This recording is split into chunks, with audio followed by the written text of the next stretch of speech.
I've been playing Cities Skylines 2, and we really have to talk about it. The good, the bad, and the ugly. I think it's a pretty impressive game. Takes simulation to a new height, and could potentially dethrone Cities 1 over the long run.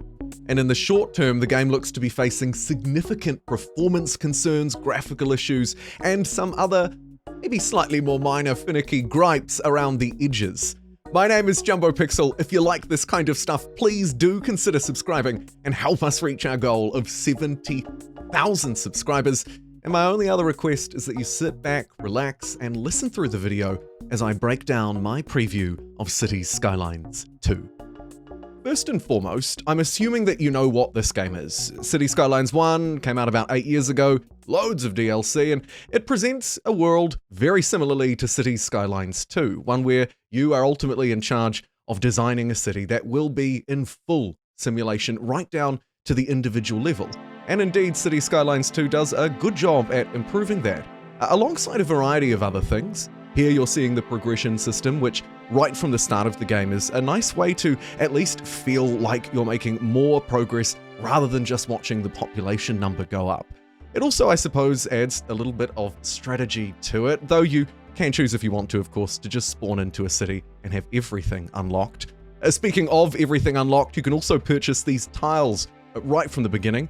Very few limits in place, except of course for the cost to purchase them, though as you can see, they're pretty cheap. About 10,000 bucks, not much compared to our $1 million starting point. And that massive amount of land, which as we'll talk about later, you're gonna need, also comes in handy, of course, to utilize Cities Skylines' new road grids, roundabouts, and all the other roading tools, the transport tools that are put in place.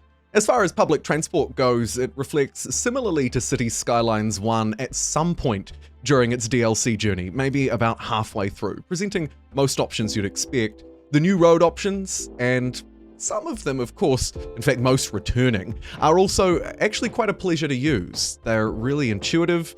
The UI and user experience around placing them, though, I have a few gripes with that again I'll return to a bit later in the video, but overall, all of the tools, the suite of roading tools, of pedestrian tools, public transit tools that are on offer inside of the simulator are very good. Honestly, genuinely, really fun to use. Likewise, from landscaping to terraforming, as well as some urban parks and plazas, all of that fun stuff returns, and arguably a little bit better than it was in Cities Skylines 1, especially when the base game first came out. If you're comparing base to base, there's no question here that Cities Skylines 2 delivers a much more robust experience, giving you more control over, say, pedestrian-only lanes, many more roundabouts, built-in intersections for your massive interchanges, your highways, all of that kind of stuff that you would expect.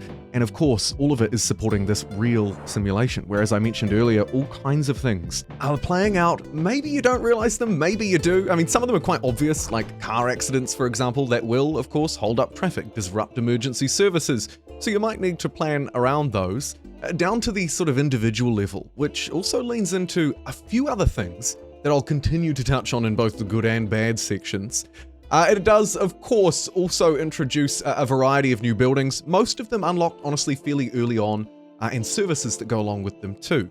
Some not new, some returning, but the full suite comes together to produce a game that feels at launch, as far as services go, from power to post, radio to waste management, like it's got everything that you would need. Does it have literally everything in the world? Well, no, of course not. And do I expect there to be plenty of expansion for this game? You bet your backside I do. We'll talk about that later in the video. But first, let's touch on a few more highlights. Specialized industry for me is one of those, whether it be agriculture.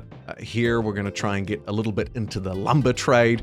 Primarily, of course, these stretch almost exclusively actually across primary resource extraction and agricultural food production. As you move through the game though, and in combination with other zoning types, like office zoning types, like maybe a mixed blend of commercial down the bottom and residential zoning on top, talking multi-story buildings there all in one, there's plenty of options to customize a city, play around the resources that you have under the earth and above it, providing you have space to build. Now, one of the tools that plays a pretty important role in doing that are the terraforming tools. The The terraforming tools in Cities Skylines 2 are very easy to use. Softening the terrain, elevating it, lowering it, adding a little bit of a slope. It's all very intuitive, again, unlocked right from the get-go. By and large, it works pretty well, and it's quite important that it does, actually, because one of the gripes that I'll talk about in the second half of the video revolves around elevation and how the game handles placing buildings. But while we're still focusing on the good, I think that the terraforming is absolutely the good. You can dig a big poop hole if you want to, or do a little bit of landscaping. As we touched on earlier, of course, these tools, not initially, I believe, in Cities Skylines 1, I was using a mod definitely for a long time, maybe even still to this day. And again, they work well. A few gripes around placing it though, like you gotta make sure your brush size isn't too big, because if it starts to overlap, even just a little bit with the building, it'll screw it up. And you might have noticed my tone has started to shift a little bit more critical now, and that's because we're nearly through into the second section. Before we get there though, the economy. From budget, loans, to taxation should be touched on. While I think it's a little bit unusual that residential taxation is filtered purely and only by level of education, I have to assume that it correlates very closely to income, otherwise it doesn't really make much sense. But anyway, putting that to one side, the overall controls are pretty good. Focus in on certain industries, subsidize them, remove their taxes. The services work very well. But the important point that I wanted to raise here wasn't just that these tabs work and they do their job and present the information, which they absolutely do, but that there's a real focus on resource management here as well. Not just managing these budgets around police and administration, but also around these materials. You can see production, surplus, deficit. Are you going to have to import a whole load of things? Is there value that you could add to a product within your city before you export it? That simulation is done very well. We could maybe use just a little bit more transparency around what's actually happening, where the stuff is moving. Speaking of moving, let's move through to the not so good. This is the bad, the critical side of this video, and we've got some pretty important things that you need to at least be aware of.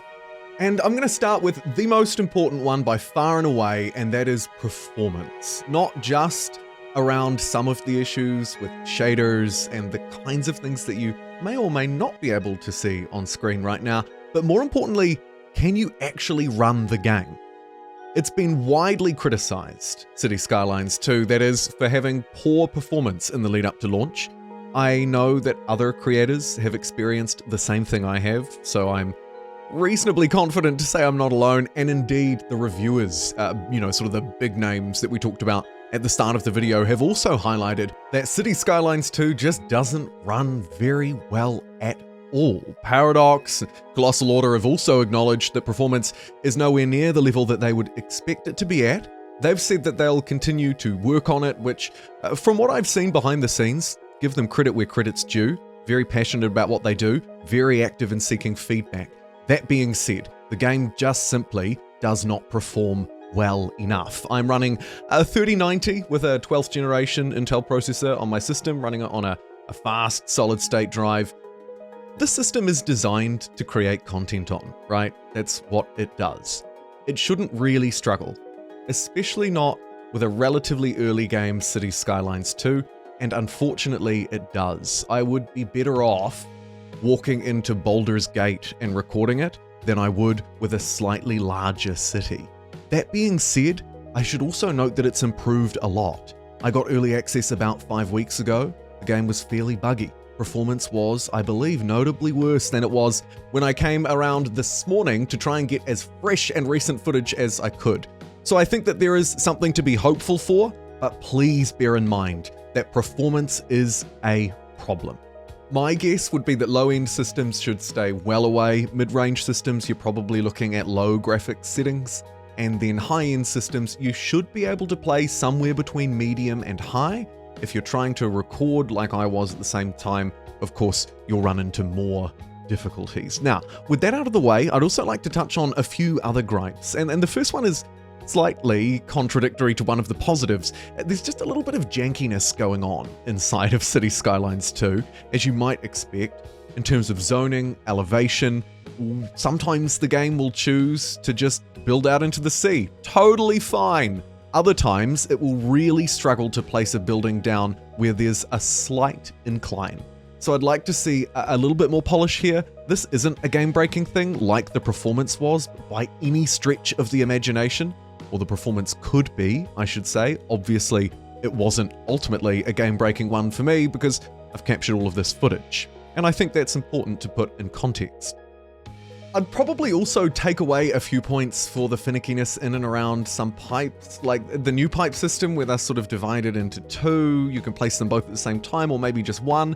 I find it's difficult to just get things to snap properly, particularly in this 3D space, whether it's a tunnel or pipes underground, but also sometimes when it comes to roads, upgrading them, getting them to snap in place. Of course, you can turn all of the snapping off, and I found myself doing that actually quite a lot, all things considered. Another thing that I might just slightly detract from is, well, sure, you've got all of these tiles that you can buy, but man alive, are you going to need them? There are, thankfully, a lot of buildings in this game by default that are on offer just straight away for free, signature buildings, so on and so forth, services, of course, and all of them, almost, are very, very large. So keep in mind that while you've got extra space, you're absolutely gonna need to use it. And that, of course, isn't ultimately a bad thing, so long as your system can actually keep up with the ever-expanding large world. And the operative word really is large. Just to bring it home, I'd like to focus in on one specific example. This is the welfare office inside of police and administration. I'm gonna place it down here, next to some low-rent housing in an up-and-coming industrious neighborhood of actually just residencies. Look at how big this thing is. I mean, what? That's a welfare office. And there's a school next door, pretty big at that. It's basically the same size as the school. It also, of course, introduces a whole load of strange ironies, like how are we spending so much of a welfare budget on such an illustrious building? As I move around and look for space to try and fit in another one of these bad boys. Again, the variety's not a bad thing, it's just maybe some perspective needs to be focused in on a little bit more around a few of them.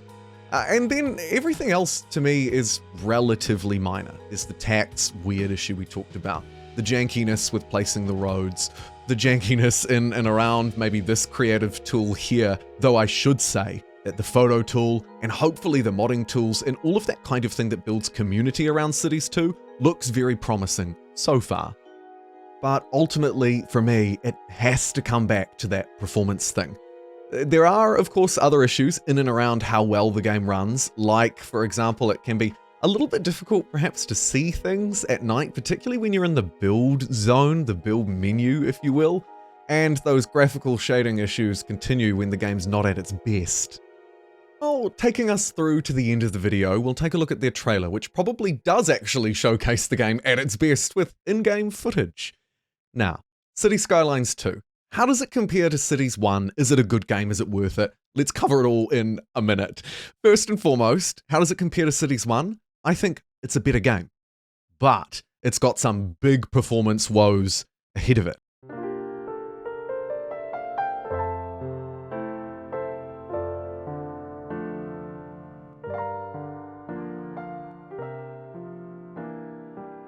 However, just comparing the two base games, Cities 2 beats it out. However, when we add in the obvious nuance and the massive elephant in the room of 8 years of post-launch development and DLC around Cities 1, as well as a frequently discounted price, I would say that Cities Skylines 2 is not going to be the best buy for the vast majority of players. That being said, if I were to go out tomorrow, the day after, and buy the game and make the decision, I would choose Cities Skylines 2 still. However, I don't think that's going to be the choice across the board, at least not initially. I think we need updates, particularly to performance, probably some DLC, and then we'll be looking at a strong contender for a very good, if not the best, city building simulation game. I've been JumboPixel. See you next time.